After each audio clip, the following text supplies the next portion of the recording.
On May 7th, Xi Jinping arrived in Moscow to attend Russia's military parade marking the 80th anniversary of World War II victory.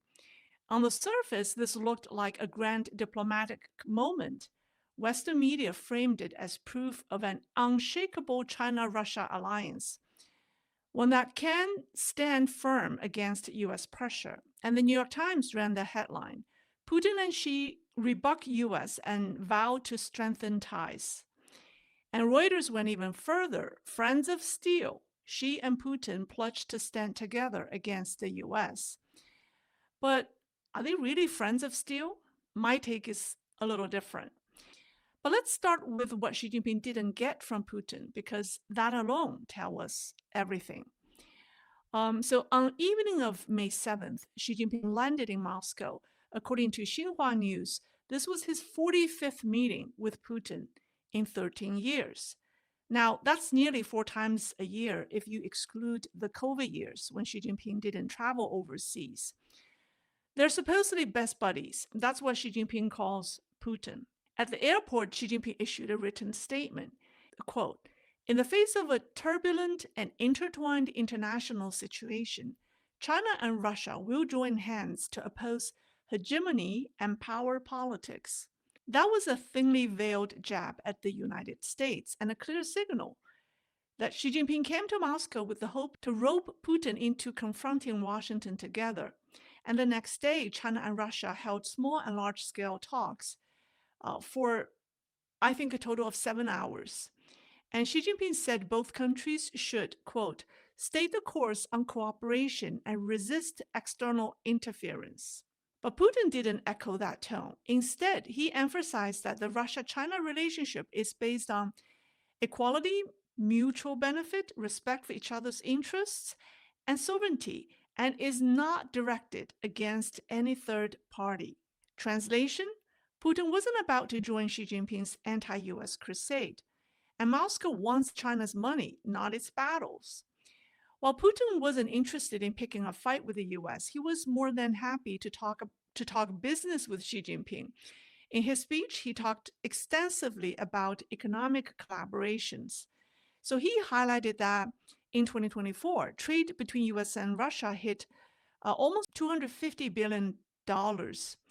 And they had 86 joint projects that's worth $200 billion US dollars. And Russia is now China's top supplier of oil and pipeline gas and a major supplier of coal and natural gas. And Russian nuclear power plants are being built in China. And also Russia has become top export destination for Chinese cars. But here's what really caught my attention. Russian media revealed that Putin wants China to relocate more of its industrial production to Russia. In exchange, Russia would export more grain to China. Sounds like a good deal? Well, not really. What Putin wants is a win-win situation in which he wins twice. So transferring production capacity to Russia suggests that Putin is neither satisfied nor fully trusting Beijing's current level of support. So he's worried that under U.S. pressure, China may cut off military aid to Russia. If the factories are built on Russian soil, that would strip Xi Jinping of the ability to maintain a neutral international image. And even in an extreme situation, Putin could even seize Chinese factories, equipment, and other properties. So from an economic standpoint, the request isn't a friendly one. It will worsen China's current economic difficulties. Putin isn't looking for China's excess production capability, right, of things like solar panels or shoes or clothing or toys. He wants capacity related to drones, machinery, vehicles, and AI applications. But these are precisely the strategic sectors Beijing counts on to create jobs and generate tax revenue domestically. Now, Putin is asking China to shift them to Russia, which would siphon off employment and fiscal income from China. As a trade-off, Russia offers to export more grain to China. Basically, they offer to make up for the shortfall caused by reduced imports from the U.S. Now, China relies on the U.S. for soybeans and corns, but Russia is a major wheat producer and doesn't produce enough soybeans and corns to replace the U.S. And also, American soybeans and corns are the best in the world in terms of quality, consistency, and price competitiveness. So for China, importing Russian soybeans and corns doesn't make sense at all. So you see, Putin's offer to Xi Jinping creates a win-win situation. And like I said, it's a situation in which Russia wins twice. So Putin's demand is clear. Move your factories to my territory, let your employment and revenue feed my economy, and in return, I'll sell you wheat. That's not a partnership. That's a leverage. On the afternoon of May 8th, Xi Jinping and Putin had tea together at the Kremlin. And Xinhua reported that they discussed Ukraine and exchanged views on a peace agreement. But here's the strange part. The Kremlin said nothing.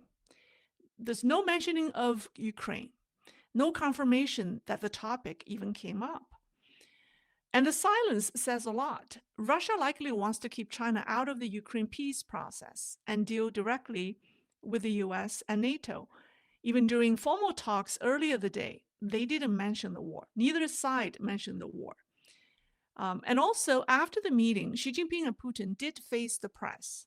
But again, the Kremlin downplayed it, saying that the two leaders simply made statements.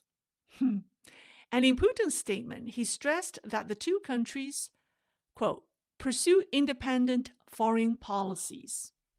So in short, Russia wants benefits from both Washington and Beijing. The U.S. can walk away, but China cannot. So Beijing is being played. They also issued 3 joint statements. And in my opinion, they're all optics, no substance. They issued 2 short statements, or 2 short joint statements, and 1 long one. The long joint statement had a 73-character title. The English translation of that long Chinese title has 53 words. Let's just call it the rant statement. I think this statement is what the Chinese wanted, and the Russians just played along. It was full of chest thumping. So it says things like, we won World War II. You won, I won, we both won big. And it slams against Japan for distorting history. It made accusations toward Europe for denying the Soviet Union's image as liberators. And of course, complaints about U.S. tariffs. But here's the ultimate irony. If Putin really wanted to honor World War II history, he should issue a joint statement with Taiwan and not Beijing, because it was the Republic of China, the ROC and not PRC, that was a World War II victor. And ROC was the country that signed the 1943 Cairo Declaration and also the 1945 Potsdam. And also, ROC was the country, or one of the countries, that helped found the United Nations and became a permanent member. The PRC didn't even exist yet. It was the ROC and the Nationalists Army that fought the Japanese, while the CCP army was in hiding.